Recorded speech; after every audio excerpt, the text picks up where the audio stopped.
Magandang araw mga kaibigan. Bigyan natin ng opinion, reaction itong post ng Tugpa Aguila Project 1 hour ago. What's out? Sabi. Worth of 100 million plus of modern public buses rolling out this September 2025. Sa Davao City ito, yung love bus, yung pangako ng Pangulong Marcos na love bus, sabi niya, naunahan na siya ng Davao City.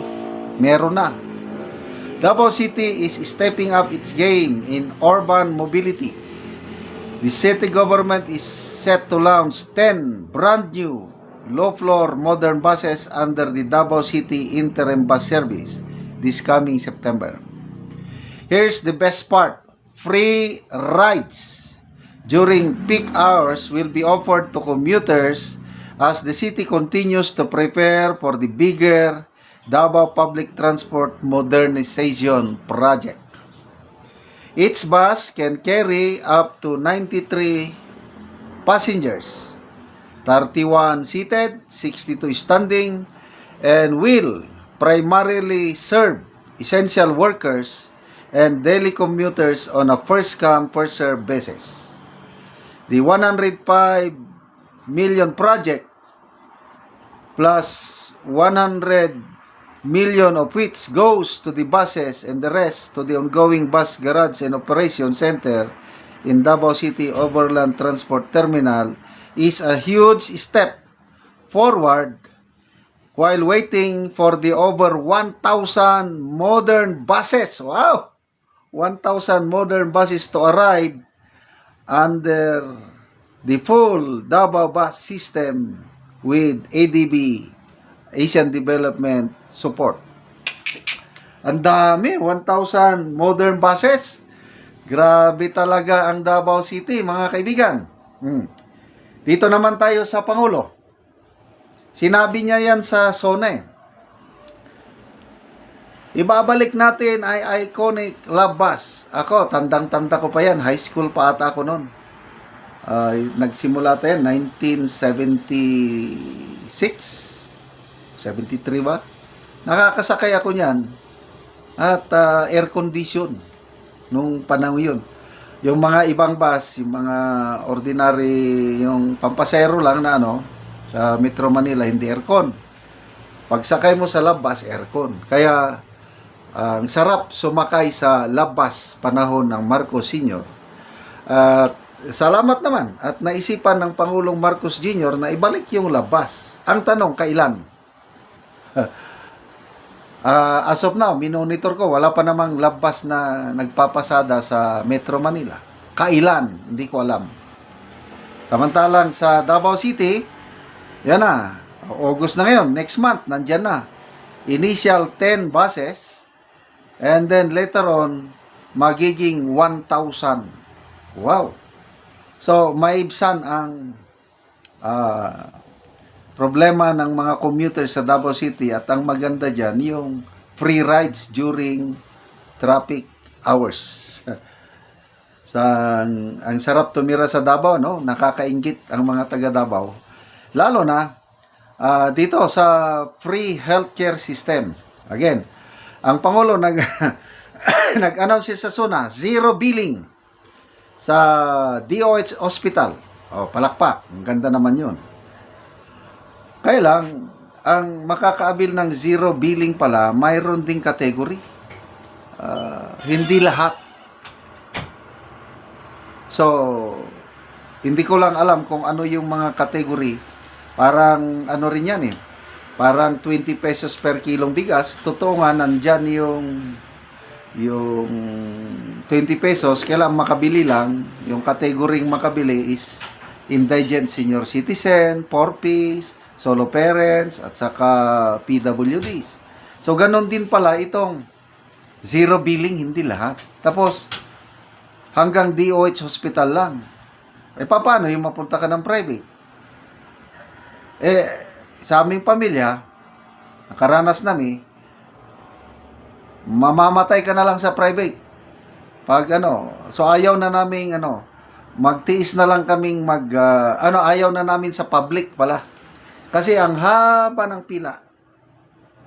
Grabe. So magtiis na lang kami, magbayad sa private para maasikaso kagad.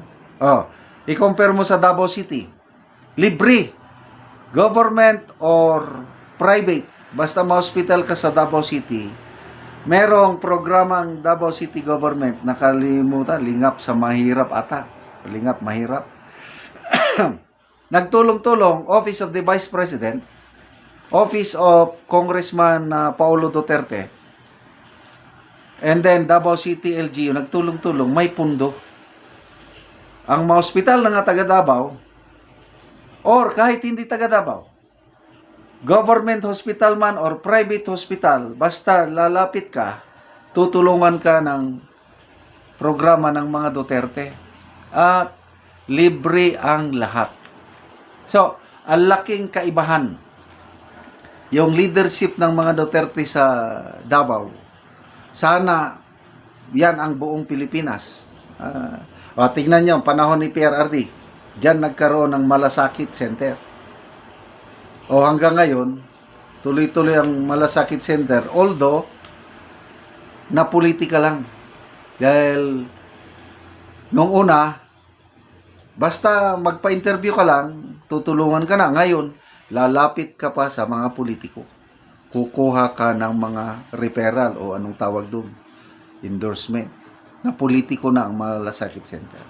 So, balik tayo sa Davao. Nakakainggit po ang mga taga Davao dahil meron kayong namumuno na may tapang at malasakit. Kaya sana makabalik ang isang Duterte sa Malacanang para may pagpatuloy yung mga magandang nasimulan ng ating minamahal na Tatay Digong. Okay, yung labas ng Davao, may picture dito eh. Saan na? Ito. Yan po ang picture ng labas ng Davao City. Bagong-bago. Sisimulan na. So sana, ang national government naman, to pa rin ng Pangulong Marcos yung pangako niya sa SONA. Kasi kailangan din yan ng mga commuters. I don't know kung libre ba. Bahala na ang basta sana taga Davao na lang ako, titira sa Davao. Salamat mga kaibigan sa inyong pagsuporta sa Tribong Talandig. Nakakatulong kayo na malaki sa Tribong Talandig ng yung sweldo natin sa channel na ito is pantulong sa tribo. Namimigay tayo ng livelihood assistance, nagpapatanim ng saging lakatan at Arabica coffee. Panoorin nyo ang video na ito.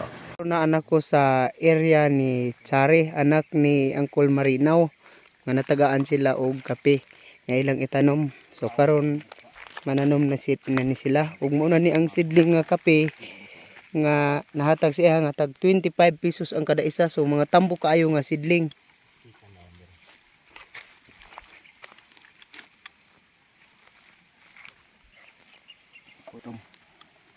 Itom nga yuta, so nindot gyud ang ilang area. Ang yuta kay itom.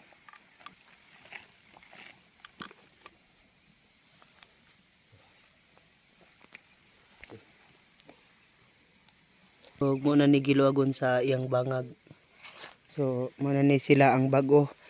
25 na kapamilya ang natabangan sa pagpananom og kape kining itanom na palit na namo nga kape nga natanom na 12,105 tag 25 pesos ang kada usa. So daghan na gyud ang among napalit nga sidling para lang nga matabangan ang mga tawo nga mananom og kape. So muna ni sila og luag pod ang ilang area.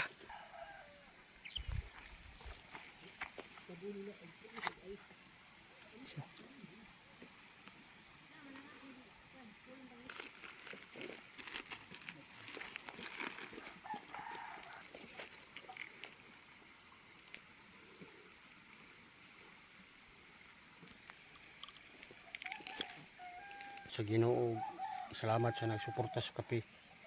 Oo. Pas na mis kalisod ko makarbis na mi sa among kape. Oo. So salamat kaayo. Pila na day ka kang imong anak? Upat man na sila. Upat na. So tanan nang naga-eskwela. Wala pa nang duwa. Ay, okay. So salamat kaayo.